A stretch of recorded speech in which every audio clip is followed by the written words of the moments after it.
The valley looked harmless in the way only a winter battlefield could. Broad daylight lay clean across the snow. The ridgeline above them shone under a pale sun. Frost glazed the exposed stones, and the frozen creek bed running through the center of the draw looked like a silver road poured into the mountain. It was quiet enough that the men could hear their own gear shifting under their jackets and the faint crunch of each boot through wind-packed crust. Then the mountain opened its mouth. The first burst came from the left wall of the valley, sharp and flat and impossibly accurate, stitching the ice in front of the point man and forcing him down so fast his shoulders smacked rock. Before anyone could even orient, a second machine gun lit from the opposite rise, trapping the rear security in the same instant. It was not random fire. It was geometry. The lanes were pre-cut, the fields of fire already measured, the kill box prepared for bodies just like theirs. Contact left. Contact right, someone shouted, but the words barely mattered. The valley had already decided what they were. Rounds snapped over the frozen creek in low, murderous lines. Chips of ice and stones sprayed into faces. The team scattered for what little cover existed. Broken rock, a disabled hauling sled half buried in drift, a shallow depression near the bank that would stop fragments if you were lucky, and a bullet if you were blessed. They had neither. An RPG launched from farther up valley with a vicious puff of smoke, crossing the white air like a thrown spear. It detonated behind them in a rolling blast that collapsed snow and shale across the narrowest part of the creek line. The concussion lifted powder into a thick bloom and dumped rubble into their fastest escape route. Just like that, the valley closed at both ends. Chief Mason Rourke, the team leader, flattened behind a cracked boulder and keyed his radio. Sunray, this is Viper 2. Troops in contact. Break. Troops in contact.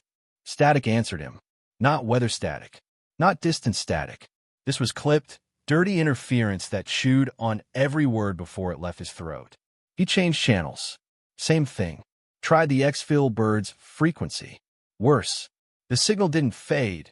It was being strangled. Jammed, he muttered.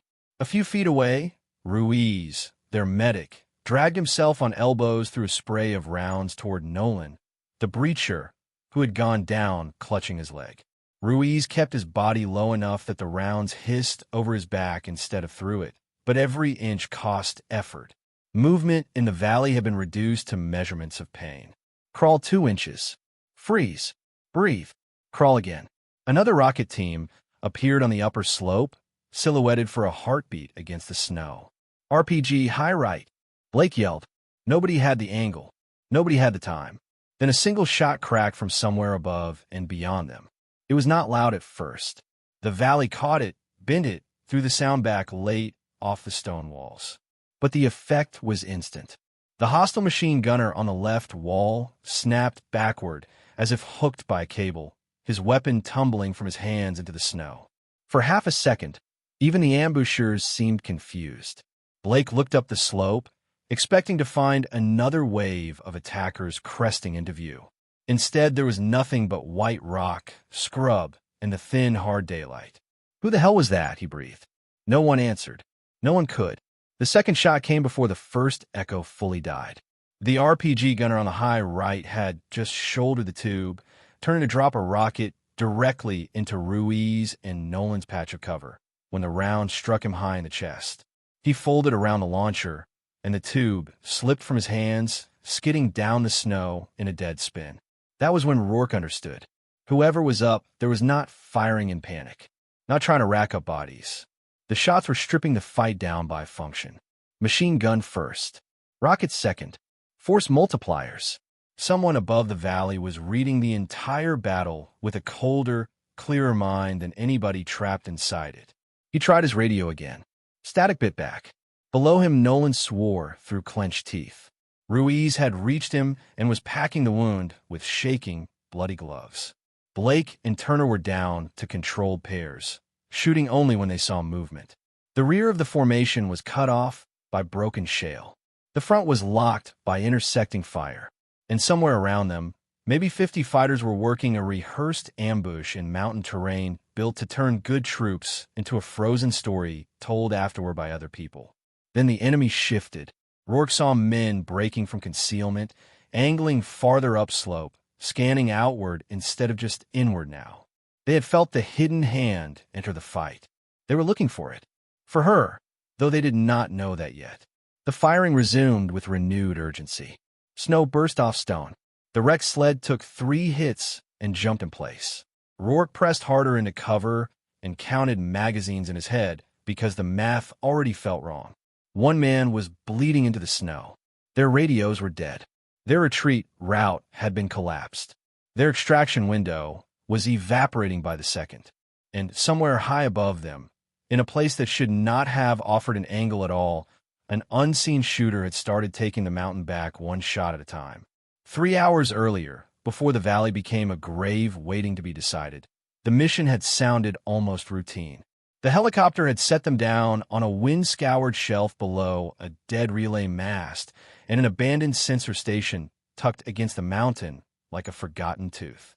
The altitude made every breath feel thin and cold. Snow crusted the broken windows of the hut. An old cable line drooped from one pole to another and vanished under drift. The place had the stale look of something left behind years ago. Lieutenant Aaron Vale met them there, already pale from cold and lack of sleep, a sealed black data module clipped inside a reinforced pouch under his smock. Officially, the task was simple. Retrieve the lieutenant and the recovered module from the station, then escort both to an extraction point before the weather deteriorated and before a larger enemy patrol rotation swept the sector. Simple on paper. That phrase had gotten people killed in every environment on Earth. Most of the team treated it the way experienced operators often treated simple missions, like a boring problem with teeth they would probably never see. Blake joked about hauling a lieutenant through knee-deep snow. Nolan complained about the cold biting through his boots. Turner kept checking the sky and talking about how much he hated mountain work compared to the coast. She said almost nothing. Petty Officer Lena Voss was attached to the team as an Overwatch specialist, added late to the mission package after another sniper element got pulled to a separate tasking. She was compact under layers, face half hidden under a winter wrap, rifle always somehow already settled into her hands like it had grown there. She did not project the kind of presence loud men mistake for authority. That was part of why people underestimated her. She never argued for space. She occupied it without asking. Blake gave her a glance as they moved around the hut and said, "At least your job's easy today. Biggest threat out here is dragging the lieutenant through this mess." She looked past him at the slope above the station. "Maybe," she said. It was all she gave him, and he smirked like that prove his point. But Voss was already cataloging details. The branches on a low patch of scrub near the east rise had been cut, not broken by weather. The cuts were old enough to silver, but not old enough to sink into the wood. Someone had wanted a cleaner line of sight there. Below that, a fan of boot prints had been half covered with shoveled snow, not hidden well enough to vanish from a casual glance, but softened enough to read as old traffic if you were moving fast and trusting the mountain too much. And on the far ridge, the relay antenna, everyone kept calling dead sat at an angle too deliberate to be natural. A storm would have snapped it or bent it farther. Instead, it leaned just enough to seem useless while still pointing in a direction that meant intent. She watched it for another second. "Anything?" Rourke asked. "Maybe nothing," she said. "Maybe a lot." Inside the hut, Vale unsealed a weatherproof map case and spoke in the clipped, careful tone of a man carrying more than he wanted to explain. He did not tell them everything, but he told them enough. The module, he said, contained intercept schedules and route windows tied to surveillance coverage across the border. Timing data, collection patterns, blind spots. If it fell into enemy hands, it could expose how friendly forces listened, watched, and moved through the sector. The room changed after that. Not dramatically. Professionals did not perform tension. But the mission was no longer a pickup. It was now a small moving vault. "Do they know you have it?" Rourke asked. Vale hesitated one beat too long. "We can't rule it out." That answer landed like a stone dropped through ice. Outside, Voss studied the map routes. There were two workable exfil options. One ran high and rough over exposed, broken slope, slower and vulnerable to weather. The other followed a frozen creek corridor through a narrowing valley, faster, cleaner, easier to navigate, and from a sniper's perspective, almost offensively obvious. She touched the creek line. I don't like this one. Roar came over. Why? Too neat. Too visible. Too easy to cut from both sides. He followed the contour with a gloved finger. It's also the only route that gets us to the pickup inside the daylight window. She met his eyes. Then that's the route I'd watch if I were them. He looked at the sky, then the ridge, then back to the map. Command decisions in the mountains were usually made between bad options, not good ones. The weather was holding for now, but not forever. The farther route risked missing exfil altogether. We take the creek, he said. She nodded once. No argument. No visible irritation. Just acceptance stored beside concern. That was another reason people misread her. They thought silence meant passivity. Usually it meant she had moved on to contingency. At the edge of the station, she knelt and checked her rifle. Wind, elevation, a wrap over the optic, backup batteries inside an inner pocket where body heat could keep them alive. Range notes in a grease pencil scrawl. Her left glove came off for a moment, and two fingertips on that hand showed the pale, waxy scars of old frost damage. Nolan noticed. That from his place, or another one? Another one, she said. He waited for more. She did not give it. What Nolan could not know was that the scars came from a mountain operation years earlier, where she had waited for certainty. Waited for the perfect shot, the fully revealed target, the answer without ambiguity. By the time she had gotten it, two men on the slope below had already died. Since then she had come to distrust comfort, optimism, and anyone who mistook a clean plan for a safe one. When the team moved out, she did something small enough that no one challenged it. She drifted high and off the main file, taking staggered overwatch while the others moved below along the route. It looked like ordinary sniper discipline. It was more than that. She wanted space, angles, independent sight lines, a chance to see what the valley became before it swallowed the team whole. They descended toward the creek under a hard, colorless sky. The lieutenant stayed near center. Rourke checked his watch twice. Turner muttered about the cold. Blake pointed at the distant mast and said it still looked dead. Voss paused on the higher line and scanned once more. A flash winked from a mirror or lens on the opposite slope. Tiny. Intentional. Then she saw the buried cable near a rock seam, almost invisible under crusted snow, running in a line no abandoned station should have been feeding. Not a random militia. Not a chance contact. A prepared site. Planned. Equipped. She opened her mouth to key her radio. The mountain answered first. The ambush triggered exactly where she had feared it would. The creek corridor narrowed between two rises, just enough to force the team into the open center while the banks climbed steep on both sides. The men below became dark moving shapes against bright snow, easy to find, easy to fix. The enemy, by contrast, was broken up and tucked into the terrain. Rock cuts, shallow pits, scrub pockets, and snow-sheltered firing positions that had likely been scraped days earlier. It was not just an ambush. It was a rehearsed interception. The machine guns opened in sequence, not together, each one catching the movement created by the other. A designated marksman on the upper ridge punished the first head that rose too far above cover. An RPG team hit the rear escape line, and somewhere off-angle, hidden from the trap team's direct sight, a jammer team smeared the airwaves so thoroughly that every call for help died in a burst of poison static. Below her, Rourke was doing what good leaders did in bad places, reducing panic into tasks. 2-round exposure only. Check sectors. Conserve mags. Medic move when I say. But command could not change the arithmetic. They were a handful of operators in a bowl of white death, up against perhaps 50 fighters who had chosen the ground, pre-sighted the lanes, and clearly understood the value of the men they had pinned. That value became obvious in the first minutes of contact. Several enemy fighters ignored easier opportunities to finish wounded operators and instead pressed low toward the center of the formation, where Lieutenant Vale hugged the black module inside his jacket. A clean kill would have been simpler. They wanted him alive, or at least the case intact. Maybe both. That made the fight worse, not better. A dead team could still deny an objective. A captured lieutenant with a recovered module turned into exploitation, footage, leverage propaganda. Nolan, the breacher, took shrapnel in the leg when the rear blast collapsed part of the bank. His mobility vanished in a spray of blood and torn fabric.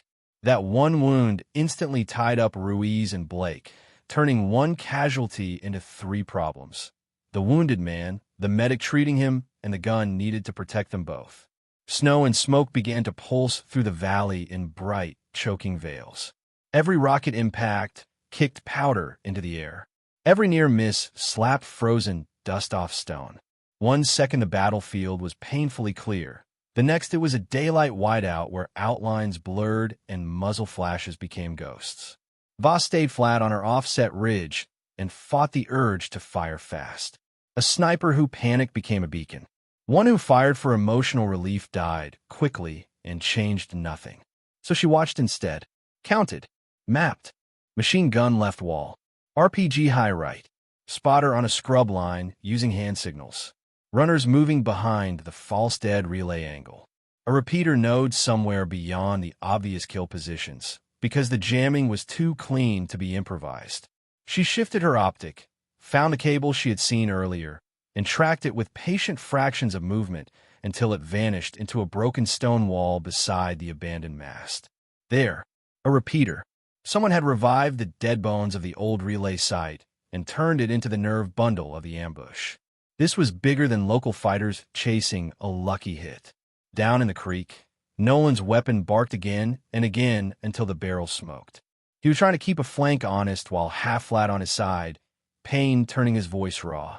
Then the gun choked, overheated, and fell silent. One more tool gone. Rourke called exfil again on instinct more than expectation. No answer. Without reliable comms, and with possible anti-air threats in a hot zone, the aircraft could not simply fly blind into the bowl. Time had become an enemy equal to bullets. Lieutenant Vale nearly broke cover when a module slipped partly free of his jacket. Turner grabbed him and shoved it back down. Stay down if you want to live. Vale's face was white with something colder than the weather. He was not protecting a piece of gear. He was protecting consequences. Voss kept reading. 2 fighters were crawling toward a side chute she had marked earlier on approach, a narrow snow-split crease in the terrain that would let them descend behind the trapped team. If that happened, the valley would no longer be a kill zone. It would be a sealed pocket. Execution at close range. She needed more than shots from this position. She needed a new angle entirely. The safe choice, the doctrinal choice, was to remain hidden, preserve her perch, and continue opportunistic fire. The useful choice was to move. Alone, exposed. Across upper terrain, the enemy would soon begin to search. Before shifting, she took 1 shot. The spotter using hand signals to sync the machine gun lanes lifted his hand, fingers flicking a directional cue to the left wall team. Her reticle held steady for the smallest breath of time, and then the round crossed the valley. He dropped without finishing the signal. Below, the machine gun rhythm stuttered. Not enough, but something. For a second, she saw the other mountain in her mind, the one years ago, where she had waited too long because she wanted certainty and men had died below her while she gathered perfect information. Fear had not left her since then. It just no longer got a vote. She began moving. Almost immediately, the enemy started responding to her presence. Men on the far ridge pointed upslope. A small quadcopter drone rose from behind scrub and angled into the air, buzzing low and ugly against the white. 2 climbers peeled off from a main engagement and started up a spur that could bring them toward her previous line. Good, she thought. They found the idea of me, not the position yet. In the valley, the constraints tightened all at once. Comms remained jammed. Visibility collapsed in bursts. Ammunition had to be rationed by intention, not volume. Nolan's leg had anchored others to his patch of cover. The terrain still belonged to the ambushers.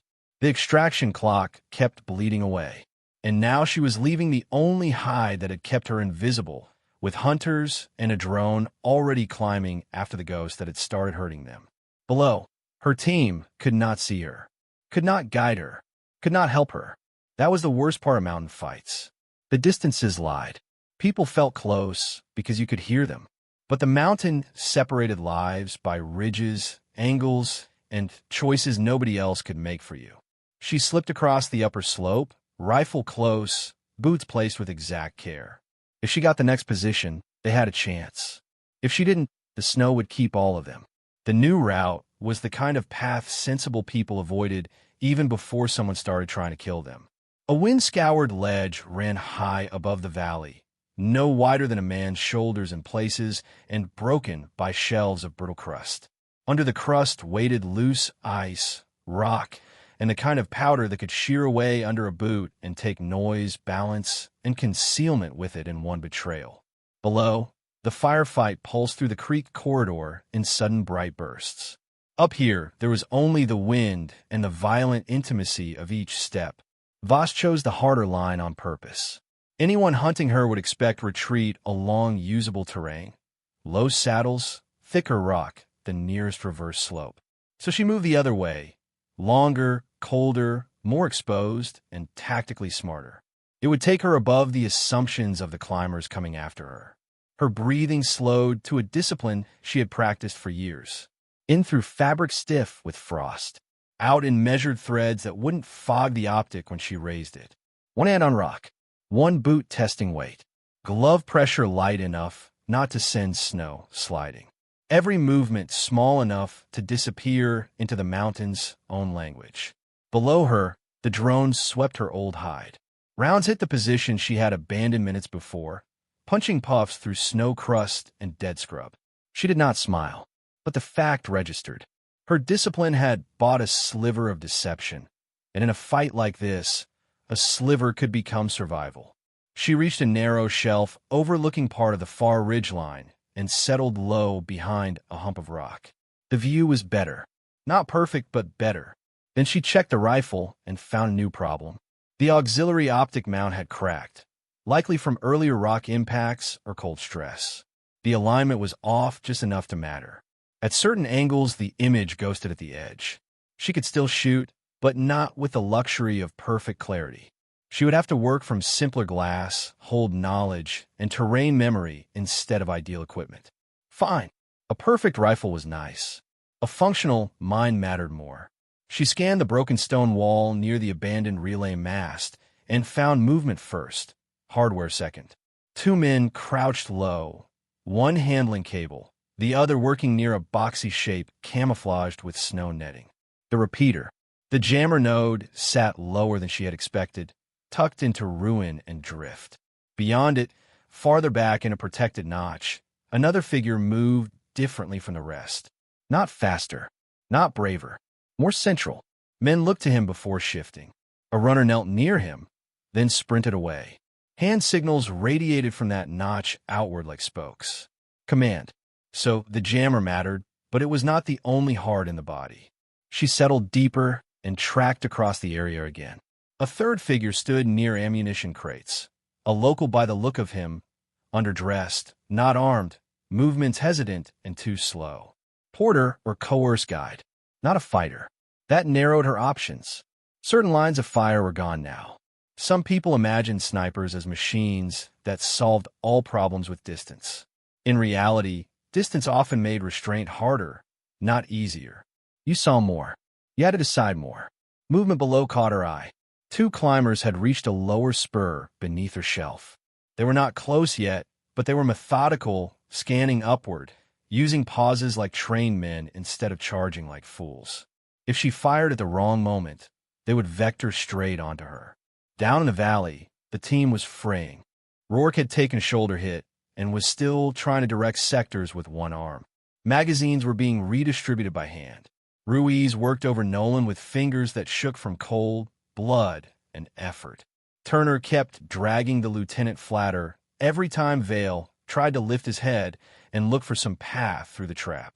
Everything in her body wanted to solve the nearest threat first. The climbers, the thing coming toward her, the human instinct to kill what is closing. She forced that instinct down. The strategic shot first. Not the comfortable shot. Not the personal shot. She began to build the sequence in her head with the calm that only arrived when every mistake had become unacceptable. Jammer operator. Repeater power. Crew serve gun shift on the left. Radio runner. Commander. Then the flank element creeping toward the lieutenant. The order mattered because the battlefield was a machine, and machines failed by systems, not by rage. She settled the rifle into the crook of rock and shoulder, ignoring the cracked mount, using the cleaner glass and the terrain she had already memorized. Wind kissed left to right in a thin high current. Not enough to matter if she did the rest correctly. Her pulse slowed. The valley's sound dimmed for a breath, as if the mountain itself had drawn in. That was the eerie part people who had never done it never understood. The moment before a reversal did not feel cinematic. It felt quiet, focused, almost intimate. The whole battle reduced to the pressure of a trigger, the angle of a shoulder, the discipline not to rush because other people were dying while you held still. Below her, the firefight roared and cracked and bled through snow. Up on the shelf, there was only the rifle, the sequence, the wind, and the truth that the entire shape of the day was about to turn on whether she could do impossible work before the mountain found her and gave her back to the enemy. She broke the jam first. The crosshair settled through a narrow gap in the stone wall where the jammer operator leaned over the cable junction. His profile appeared for less than a second. That was enough. The shot cracked across the valley and struck him high, slamming him sideways into the ruin. The second man at the repeater flinched and turned. Her next round hit the exposed battery pack and cable cluster instead of flesh. Sparks snapped bright against the snow. The junction box blew apart, and the cable whipped loose into the air. Down in the kill zone, Rourke's radio came alive in a burst of broken sound. Per 2, say again. Not clean, not stable, but alive. He looked up, stunned for a fraction of a second, and understood what was happening. Somebody out there was not merely thinning attackers. Somebody was dismantling the architecture of the ambush. Before the enemy could react, Voss shifted left and found the assistant feeding the heaviest machine gun lane into the creek bed. He leaned into the weapon, shoulders hunched, gloved hands feeding belt. Her third shot took him through the side, and the belt fell free. The gunner beside him tried to recover the feed, lost rhythm, and the deadly flat lane chewing the center of the valley finally thinned enough for men below to raise their heads without immediate death. Move Nolan, Rourke shouted. Blake and Ruiz did not need the order twice. They dragged the breacher toward thicker rock while Turner poured short, controlled cover fire into the slope. Ruiz got a proper tourniquet high and tight. Nolan screamed once, then bit down on it, and kept his weapon angled with white-knuckled determination. Voss continued down the ladder. An RPG gunner on the right rose to fire into Ruiz's position. She caught him before the launcher settled. The tube spun from his hands and slewed into the snow. A second rocket man tried to relocate uphill. She took him on the move, the round hitting center mass and driving him backward so hard the launcher slid downhill past his own boots. Next came the spotter, using mirrored flashes and arm signals to shift fires between the left and right walls. He had learned enough from the earlier death of the first signalman to stay lower. It did not save him. One round through the shoulder girdle knocked him flat and ended the signaling. Then a runner appeared carrying fresh batteries toward what might have become a second comms node. She dropped him before he cleared the notch. Each shot bought shape. Each hit stole not just a body, but a function. Below, the team began acting like a unit again instead of debris. Nolan was under better cover. The side chute got denial fire from Blake and Turner. Rourke, bleeding through his sleeve, finally managed to push a fragmentary transmission uphill toward the extraction bird, and whoever else could still hear him. Then the enemy adapted. They did not freeze. They did not break. That was what made them dangerous. A light mortar team came onto a rear slope and began walking airburst and fragmentation toward likely sniper positions. The drone pushed wider, climbing for a better detection angle. And the two climbers below her accelerated, now sure enough of the general shelf system to risk speed. The first mortar burst cracked above and behind her. Fragments hissed into rock and shredded the edge of her pack. Snow burst over her shoulders. She rolled hard to a secondary depression, dragging the rifle clear before the scope could fill with powder. Another round burst short. Rock stung her cheek. A fragment nicked the outer layer of her sleeve. She felt the impact without feeling pain yet. As she crab-crawled into the new position, one spare magazine skittered from her kit, bounced once on stone, and vanished into a crevice below. She froze for half a beat, then let it go. No time to mourn equipment. Count what remained. Work what remained. In the valley, partial comms crackled stronger for a moment, and in that sliver of restored connection, Lieutenant Vale finally said what he should have said hours ago. "It's not just schedules," he shouted over the gunfire, face rigid with the knowledge of his own failure. "The module identifies compromised surveillance assets and local source names. If they get it, they burn the network. All of it." Rourke looked at him with an expression that promised another conversation later, if any of them lived to have one. There it was, the full answer. The enemy had not built this ambush just to kill a patrol. They wanted the lieutenant, the module, and a strategic humiliation they could exploit afterward. Intelligence, captures, and spectacle. On the far ridge, the commander changed tactics. Voss watched it happen through pattern, not words. A section on the upper left began pulling back in visible haste, just enough to suggest weakening. Too neat, too visible, a baited retreat. At the same time, lower shapes shifted through broken ice and drift cover, angling toward the valley floor where Vale had been pinned. Capture element. The commander was trying to draw the team into movement, then take the real prize under the cover of deception. A signal runner stepped out from the commander's notch for one fatal second. Voss took him first. The man dropped mid-stride, skidding on his side through the snow. The commander turned, exposed himself while redirecting another fighter, and that was the moment the whole battle narrowed into a single line. She exhaled, let the reticle settle despite the cracked mount and the mortar pressure and the climbers coming up under her, and broke the shot. The round hit the commander high in the chest. He folded where he stood. There are moments in battle when no one hears the sound that matters, but everyone feels the effect. This was one of them. Across the slopes, the enemy's cohesion visibly cracked. Some men kept firing. Some shifted without orders. One team hesitated. Another pulled back half a body length before committing again. Their actions no longer meshed. Their rhythm broke. Rourke saw it instantly. Left berm. Bound left. Smoke out. A grenade hissed, belching cover into the white glare. Blake and Turner moved first, dragging Nolan in a brutal low rush toward a snow berm that led to a better rock fold. Ruiz followed. Vale stumbled, nearly fell, then got shoved forward by Rourke's good arm. Voss protected the movement with relentless economy. Mortar lead down. Remaining RPG gunner down. Highest climber nearing her route down. The second climber flattened behind stone and tried to flank upward. She lost him for a moment in drifting snow, reacquired the line he had to use, and shifted her body to hold it. Then the drone found her. It rose above the depression and steadied, camera or sensor locking as it hovered in the pale air. For a fraction of a second, movement would have been death. So she did the opposite, held still, let it settle, then snapped the rifle up and put a round through the drone's body. It cartwheeled out of the sky in a spray of black fragments. The surviving climber reached her shelf seconds later. At close range, all the elegant mathematics of distance shooting collapsed into ugly human violence. He came over the lip low and fast with a carbine, and there was no time to remount the rifle.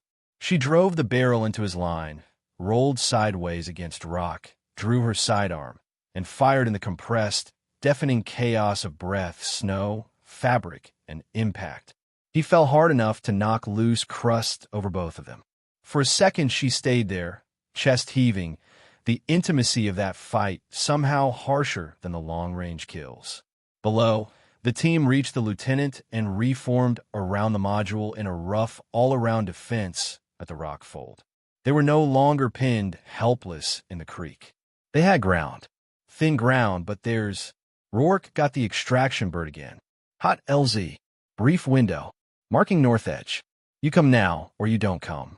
The answer burst in and out, but it was enough. The aircraft was inbound. If they could hold the landing corridor for minutes they did not truly possess. That made Vasa's final sequence the hardest of the day. There was no time for broad dominance now. Only brutal selectivity. One fighter reaching the crew serve gun on the left, she dropped him. One on the far flank, trying to angle into the rock fold. She dropped him too. One on the mortar tube, correcting angle with shouted urgency, down.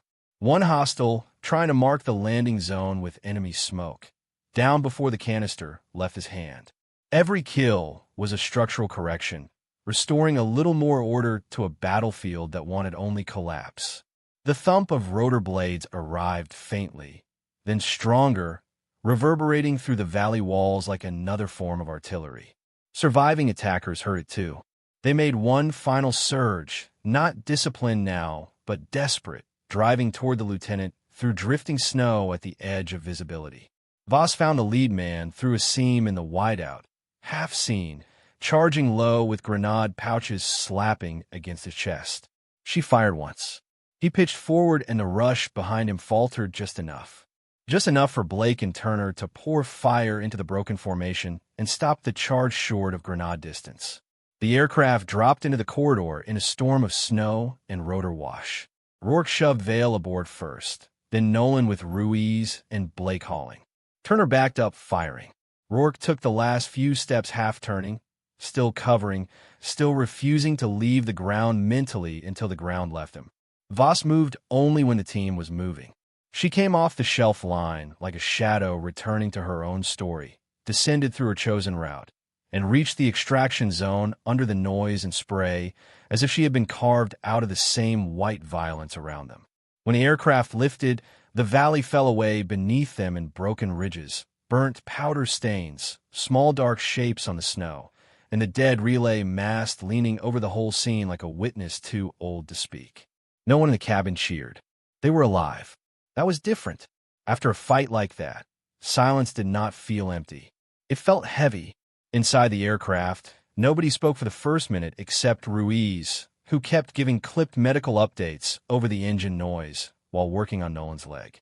Blood, frost, and cordite marked everyone's gear. Rourke sat braced against the wall, hand clamped over his shoulder dressing, eyes fixed on nothing. Vale held the recovered module with both hands like he did not deserve to touch it. The breacher would live. That was the first good answer they got. Live with torn muscle, cold damage, and a long recovery, but live. The rest wore the kind of exhaustion that came not from effort alone, but from seeing the edge clearly and knowing how close they had come to becoming something useful to the enemy. At the aid station, the heat hurt worse than the cold at first. Fingers woke like punishment. Cuts stung into existence. Adrenaline thinned out and left behind truth. Later, in debrief, intelligence filled in the shape of what had happened. The ambush cell had not guessed. They had rehearsed. Stolen patrol, timing from previous movement patterns. Positioned the jammer and repeater days in advance. Used the abandoned relay infrastructure as camouflage for a trap built specifically around the recovery route. Their goal had been layered. Seize the module, take Vale alive if possible, and turn the capture into a propaganda event that would cripple local sources while humiliating the force that failed to protect them. Vale admitted what the team already knew from the look on his face in the valley.